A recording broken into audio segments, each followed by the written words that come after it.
attend un peu que les gens s'installent.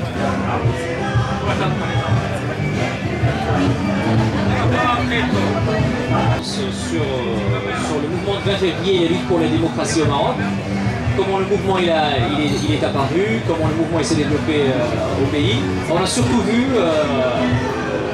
la vision que porte un certain nombre d'associations, qu'elles soient marocaines, c'est-à-dire installées au Maroc, comme l'Association marocaine des droits humains, ou des associations en Europe, comme l'ASDOM, KMM en Hollande, la TMF en France, et la coordination du mouvement 20 février Paris, ainsi que le collectif Mafekinch, qui est un média citoyen. Donc nous avons vu comment ces gens voient le mouvement et comment ils interagissent avec le mouvement et quel regard ils portent sur le mouvement.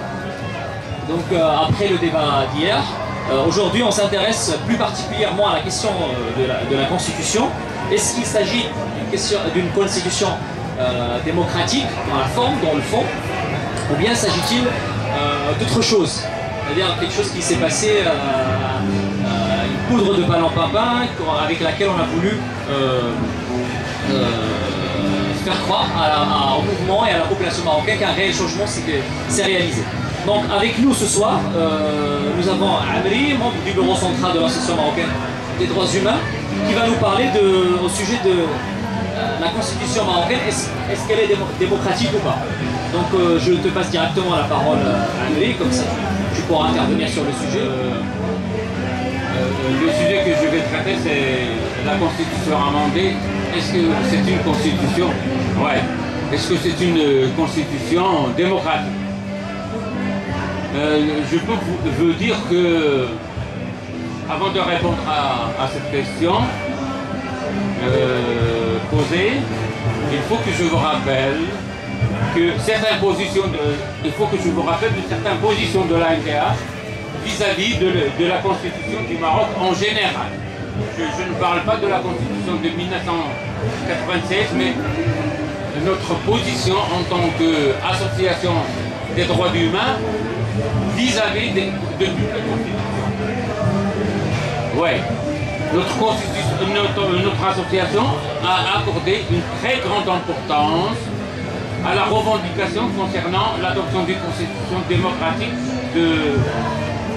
une constitution démocratique par son élaboration, par son contenu et par sa ratification depuis plus de 10 ans. Nous, en tant qu'association, on s'intéresse à une telle constitution. Oui. Je dois vous rappeler que les mots d'ordre des trois derniers congrès de notre association ont tous eu, en tant que revendication, ils ont parlé tous d'une constitution démocratique. Pour vous mettre bien au courant, je dois vous rappeler le slogan, le mot d'ordre du 9e congrès qui s'est réuni en mai 2010. Ce slogan, il dit « Un mouvement des droits humains et démocratiques puissant pour une constitution démocratique, l'état de droit et la société de dignité et de citoyenneté ». Ça, c'est le slogan de notre dernier congrès.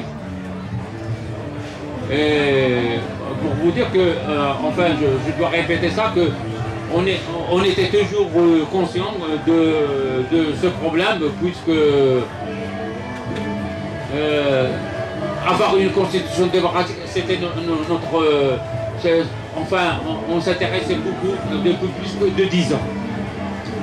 Alors, la MDH a donné et donne toujours une importance à cette revendication. Car le fait d'avoir une constitution démocratique, ça nous permet d'un côté d'harmoniser les lois internationales avec celles des différentes d'harmoniser les lois nationales avec celles des différentes conventions départementales ratifiées par le Maroc au service des citoyens, et d'autre part d'édifier un état de droit. Cet état de droit est basé sur les fondements suivants.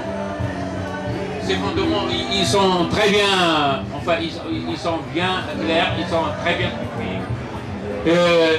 Je peux les citer tout rapidement. Il s'agit du respect du droit à l'autodétermination du peuple marocain, le respect de la souveraineté populaire qui fait du peuple la base et la source de tous les pouvoirs, et puis la primauté des conventions et des pactes internationaux par rapport aux droits internes, l'égalité de l'homme et de la femme dans tous les domaines civils, politiques, économiques et sociaux, que le gouvernement entend soit détecteur, un vrai détecteur de l'ensemble du pouvoir exécutif, que le Parlement soit détecteur du pouvoir législatif, que la justice en tant que pouvoir et non plus comme simple appareil, qu'il y ait une séparation entre les pouvoirs législatifs et exécutifs, judiciaires, et la séparation entre la religion et l'État. À côté de tout ça, la mise en place de fondements d'une régionalisation, une vraie régionalisation démocratique, et la reconnaissance de la langue amazigh comme langue officielle à côté de la langue arabe. Pour nous, toutes ces bases, enfin tous ces éléments sont les vraies bases de l'état de droit à qui nous rêvons. Je vous rappelle également que la MDH a exprimé à travers la déclaration générale de son 9e congrès qui s'est réuni en mai 2010 que il a exprimé toute sa crainte quant au recours à une nouvelle tentative. Je parle de mai 2010. L'association était très consciente que à l'époque, il n'y avait même pas le mouvement du 20 février, mais à l'époque, en mai 2010, on craignait qu'il y aurait une nouvelle tentative d'avortement de cette revendication démocratique concernant la constitution démocratique en procédant à des amendements partiels et des amendements de circonstances dont la finalité est de préserver, je dis de préserver l'essence absolutiste de la Constitution de 1996. Permets-moi de t'interrompre, Amri. Ouais. Puis je voulais te poser la question par rapport aussi, quelle est la position de l'AMDH en tant qu'association par rapport à cette nouvelle constitution. Ah oui, voilà. Ça qui est Tout ça, ce n'était qu'une introduction. Maintenant, je vais vous exprimer les positions de la MDH par rapport à la Constitution du 1er juillet.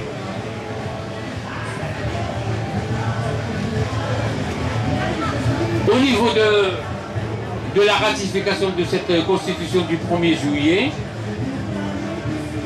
je ne traiterai pas ce point, puisque c'est mon camarade Liston qui va traiter de tout ça. Je ne parlerai pas de la ratification je ne parlerai pas de cette ratification, puisque c'est l'intervention du 3e axe en concernant cette table. Au niveau de l'élaboration, la MDH a été contre le comité de Mnuni, puisque c'était un comité imposé. En plus,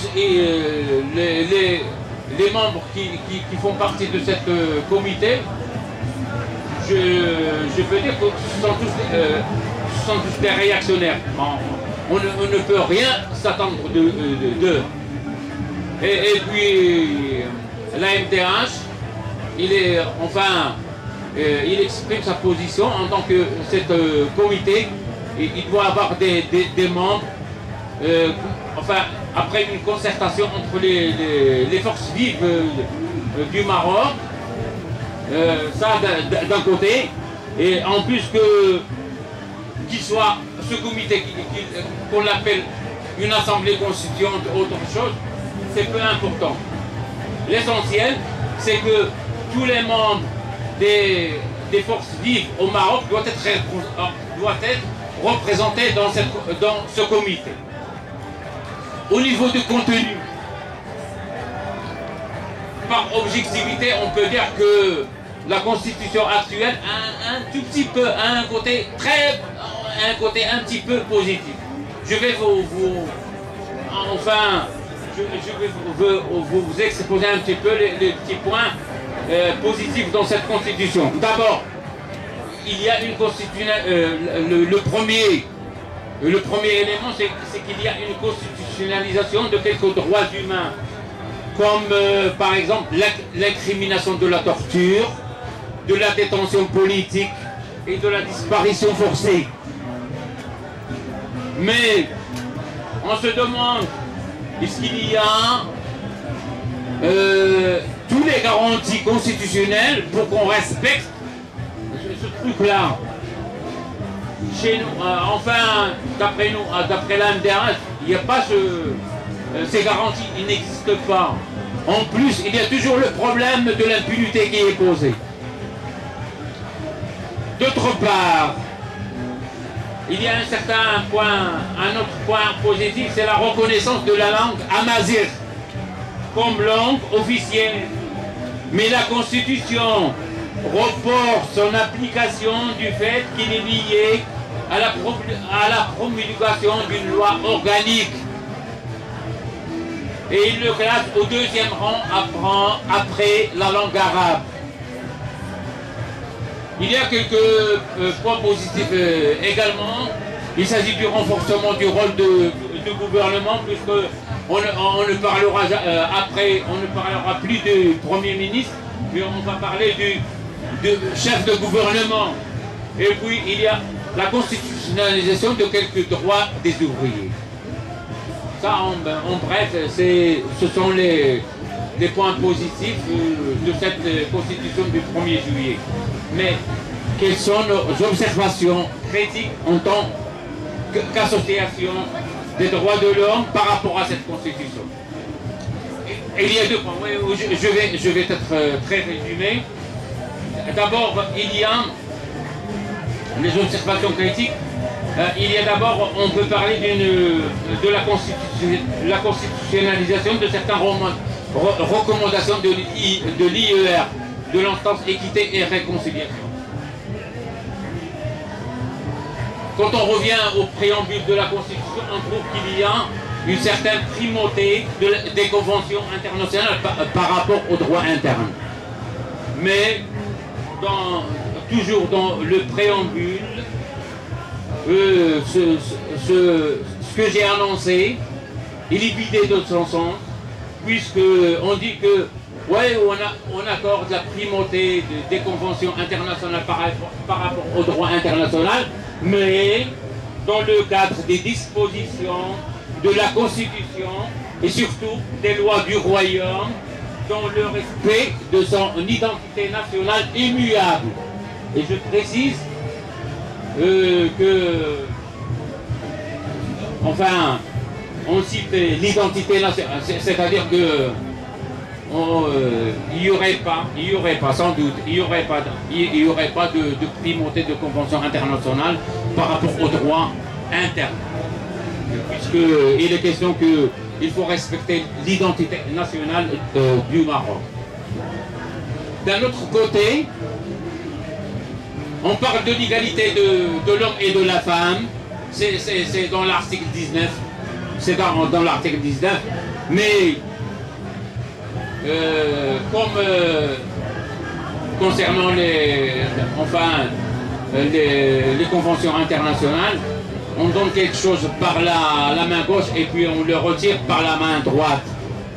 Puisque on dit que dans l'article 19 de la Constitution du 1er juillet, l'homme et la femme jouissent à égalité des droits et libertés, à caractère civil, politique, économique et social. Et c'est pour la première fois qu'on parle de droit civil.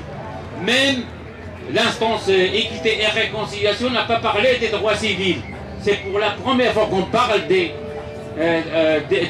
droits civils, mais après ils disent, énoncés dans cette constitution et dans des conventions, des pactes ratifiés, mais il faut respecter les dispositions de la constitution et les constantes et les lois du royaume. Les constantes et les lois du royaume. C'est-à-dire, on donne cette égalité par la main gauche, entre guillemets, mais on la retire de la main droite. C'est la droite qui est prise.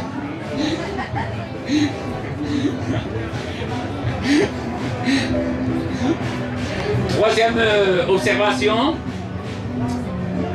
on se demande, nous, à la MTA, où sommes-nous de l'abolition de la peine de mort dans cette constitution?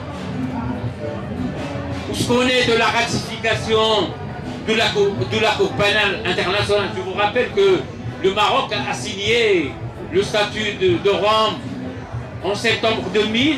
On est en 2011, il n'a pas encore ratifié ce statut. Et où est-ce qu'on est de la stratégie nationale pour mettre fin à l'impunité? Mais je dois vous rappeler que malgré tout, enfin, plus que ça, on se demande pourquoi on n'a pas constitutionnalisé le droit du peuple marocain à l'autodétermination. Pourquoi on ne parle pas du droit au culte?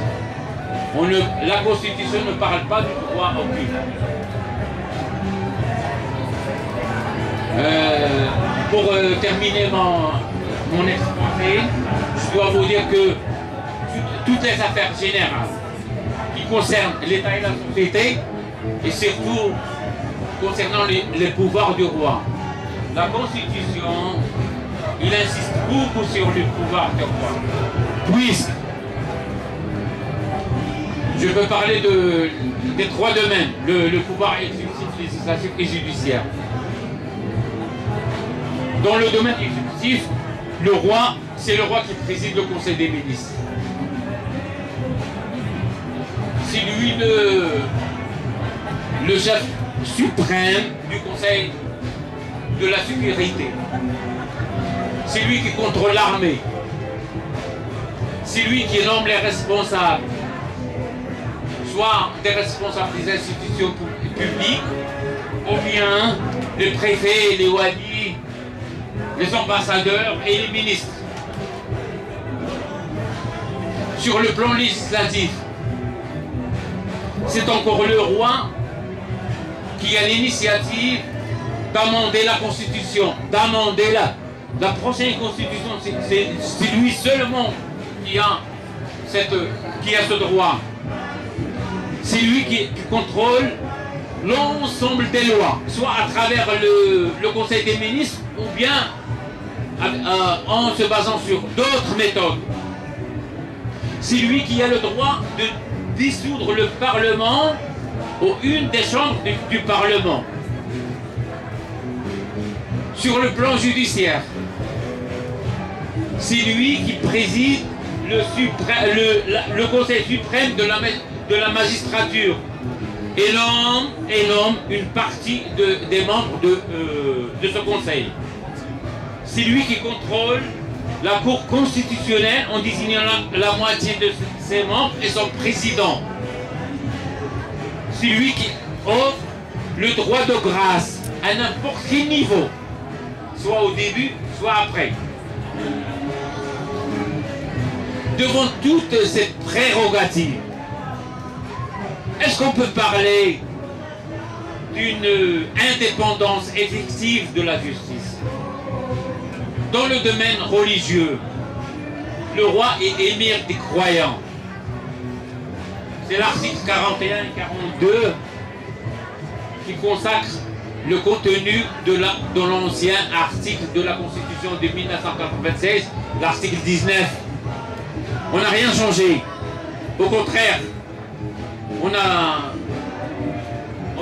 élargi un petit peu l'espace de cet article, puisque au lieu de l'article de 19, on a deux articles, l'article 41 et l'article 42. Ils répètent le même contenu de l'article 19, de l'ancien article 19. En outre, la Constitution amendée ne garantit pas la séparation entre la religion et l'État, mais elle augmente la domination de l'autorité religieuse par la constitutionnalisation du Conseil suprême des oulémas. Ce qui est très grave dans ce domaine, c'est la constitutionnalisation de ce conseil, puisque ce conseil devient alors une source législative. On n'a pas seulement, actuellement, on n'a pas seulement le Parlement en tant que source législative, mais également ce conseil des oulémas. Il peut donner ses avis, ce qu'on appelle au Maroc l'iftoua officiel. Il peut... Alors, c'est comme on est devant deux sources législatives, le Parlement et les oulémas, le truc des oulémas. Mais c'est grave, c'est grave. Est-ce que on est en train d'aller en avant ou bien d'aller en arrière? Dans toutes ces conditions, peut-on parler de la séparation des pouvoirs exécutifs, législatifs et juridiques, et aussi est-ce qu'on peut parler de la séparation de la religion et de l'État? Il y a autre chose, c'est le dernier point que je vais traiter. Il y a ce qu'on appelle la relation entre la responsabilité et la responsabilisation. La Constitution amendée. Quand je parle de la Constitution amendée, je parle de la Constitution du 1er juillet 2011. Cette Constitution, il parle de la responsabilité et de la responsabilisation. Je ne vais pas vous citer les articles, mais je dois vous dire ça. Quand on parle de ce thème, responsabilité et responsabilisation, on ne trouve aucun article qui parle de la responsabilité de l'institution royale. C'est une exception. On ne parle pas de ça. On doit responsabiliser tout le monde au Maroc, mais on ne responsabilise pas l'institution royale. Qu'est-ce que ça veut dire? Ça veut dire que le roi, il reste toujours au-dessus de cette constitution de 1er juillet. En conclusion, je vais vous citer 3 points. D'abord, c'est la Constitution amendée à apporter quelques acquis partiels. Enfin, nous, à la MDH, on parle de ça par objectivité. S'il a apporté quelques acquis partiels, et là au contraire, et j'attire votre attention sur ce point, il a au contraire approfondi, le caractère religieux de l'État à travers l'institutionnalisation de ce que la Constitution appelle le Conseil suprême des oulémas.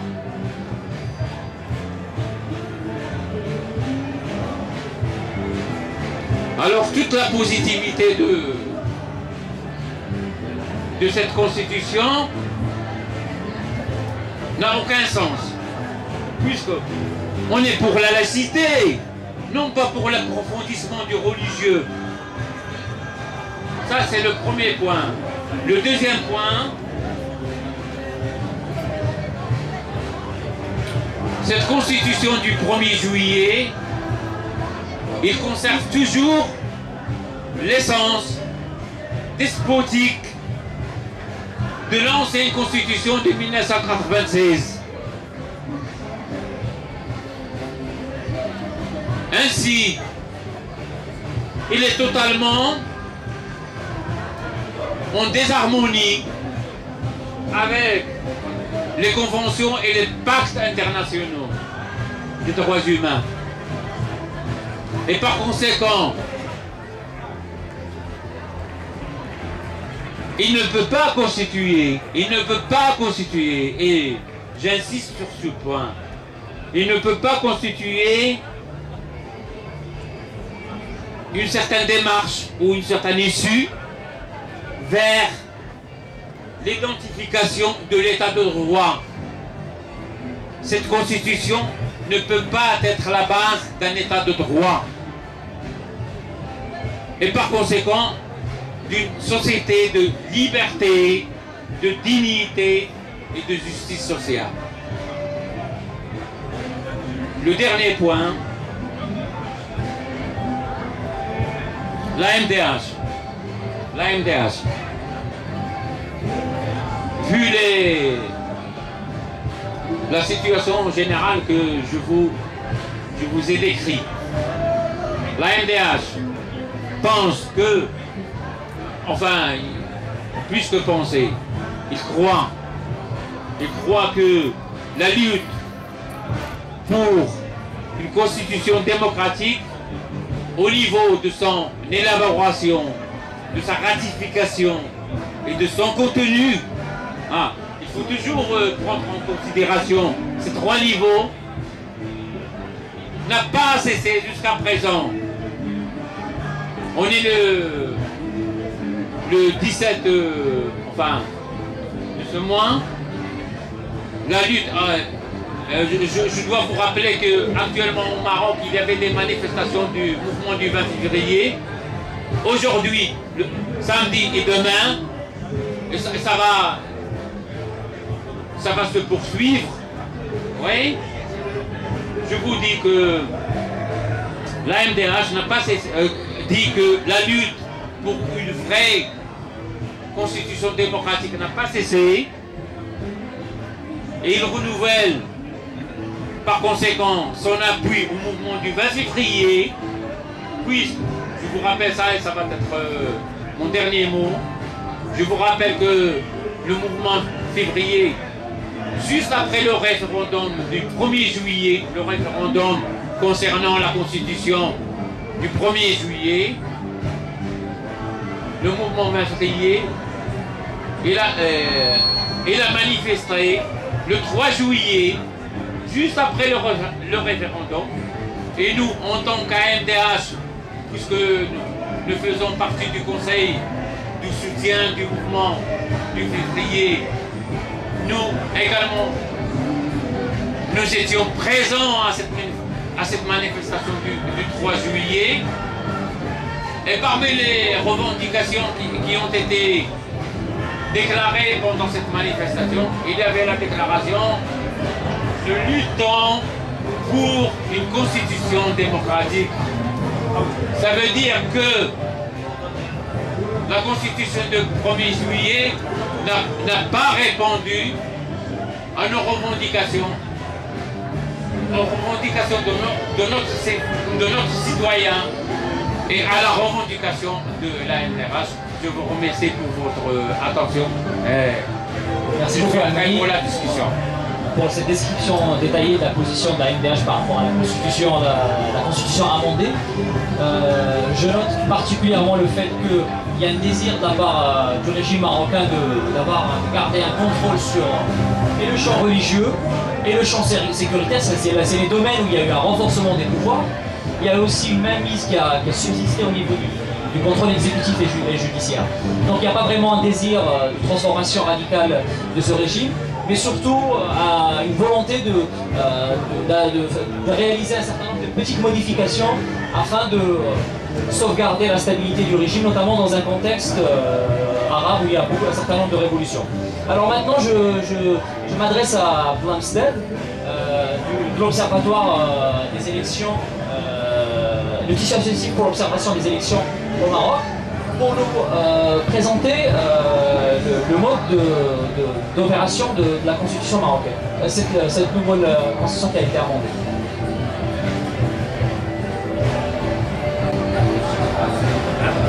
Bonjour, merci ces mots. Moi, j'ai pas l'habitude d'intervenir en français, mais nos camarades de la MDH de Paris m'ont obligé de faire des efforts pour intervenir en France. Bon, le tissu ou le collectif associatif pour l'observation des élections est un regroupement d'associations. Son action se base sur les principes universels des droits humains. Ce collectif vise la promotion de la transparence, la liberté, l'honnêteté du scrutin. Il a accumulé des expériences de l'observation.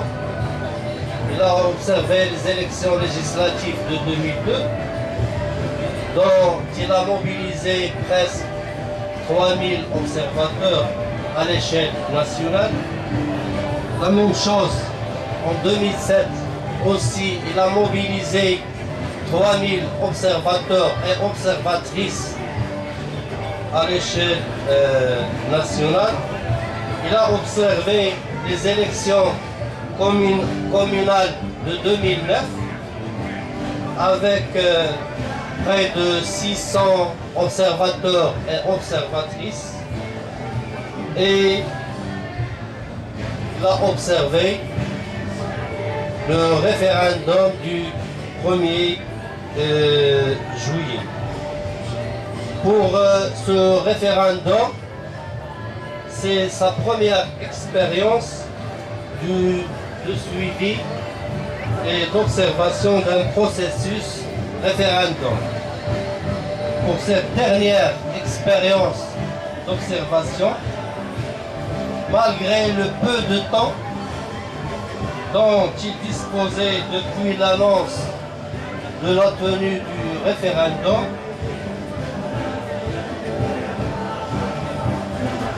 le tissu associatif a pu mobiliser 300 observateurs et observatrices.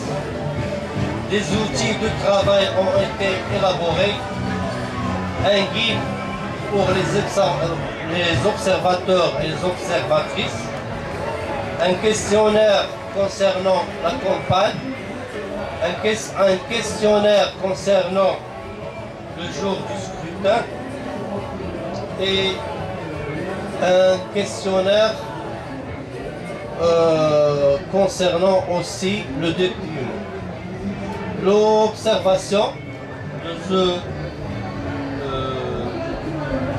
référendum a porté sur la période de la campagne électorale et aussi sur le jour du scrutin et le dépouillement. Pendant la campagne électorale, le tissu associatif se lève ou a se levé. L'accès aux médias a été inégal, inéquitable, privilégiant l'accès aux médias au tenant de la position oui pour la Constitution. Aussi, il a soulevé une forte mobilisation en faveur de oui dans les médias publics et privés et dans les espaces publics contre toute norme légale, avec un appui des autorités. Il a aussi soulevé l'usage de l'argent, l'usage d'affichage hors des lieux réglementaires, taxis, cafés, administration officielle, communes, sociétés, hôtels, instituts, universités, etc. L'usage aussi des moyens publics, aussi il a soulevé l'usage des mosquées pendant cette campagne.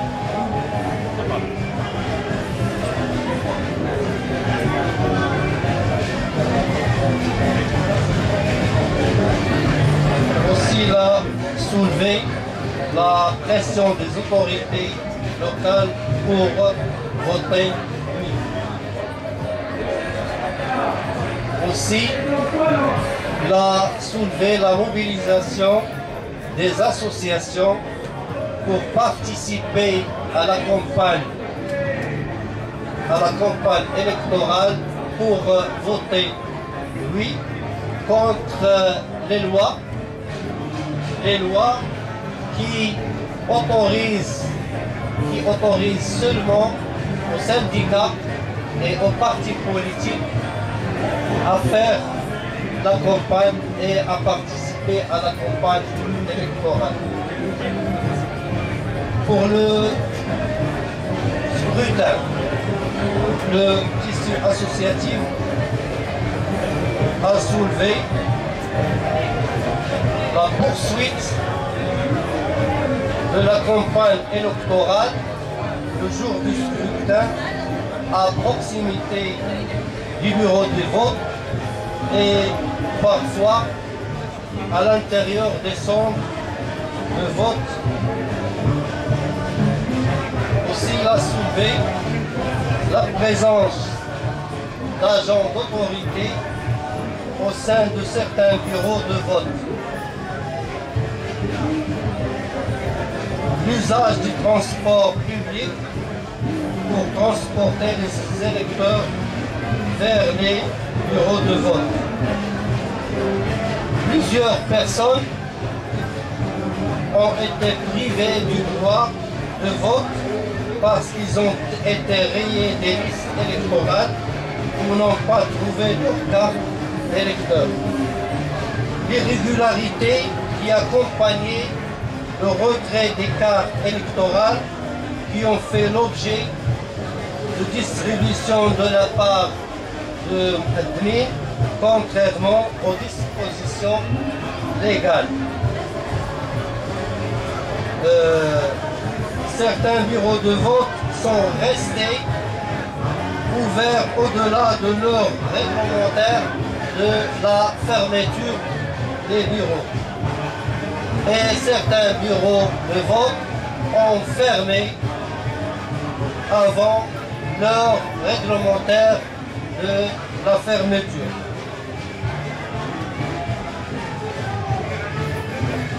Ces observations qu'a soulevé le tissu associatif n'incluent pas, comme vous le connaissez bien, les bureaux de vote réservés aux agents de police, réservés aussi aux membres du corps armé, aussi n'a pas pu observer le vote qui était à l'étranger. Pour le dépouillement, malgré l'interdiction de certains des observateurs et observatrices d'assister au dépouillement dans certains bureaux de vote, on a soulevé certaines violations. À titre d'exemple, le non-respect de l'article 124 du Code électoral qui stipule que le président désigne des électeurs parmi les votants présents pour contribuer au dépouillement. Aussi, on a soulevé que certains PV sont signés à blanc. Aussi, il nous a signalé des modifications des PV lors de leur transport vers les centres d'EPF.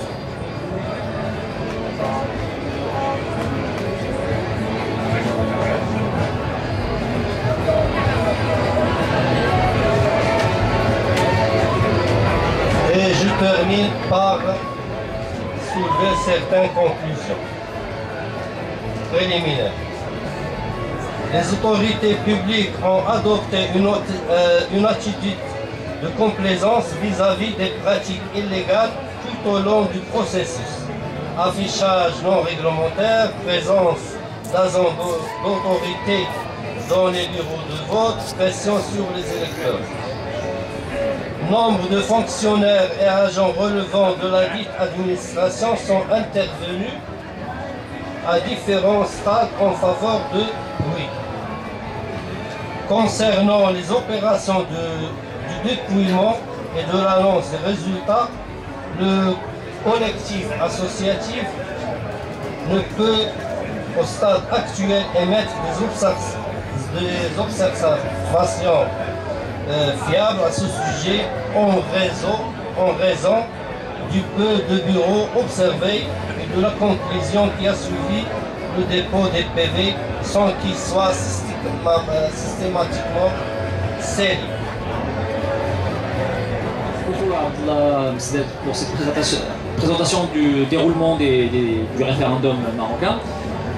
Il suffit d'ailleurs de soulever, de rappeler le fait que le roi, le chef de l'État lui-même, avait appelé à voter oui lors du fameux discours qu'il a adressé à la nation.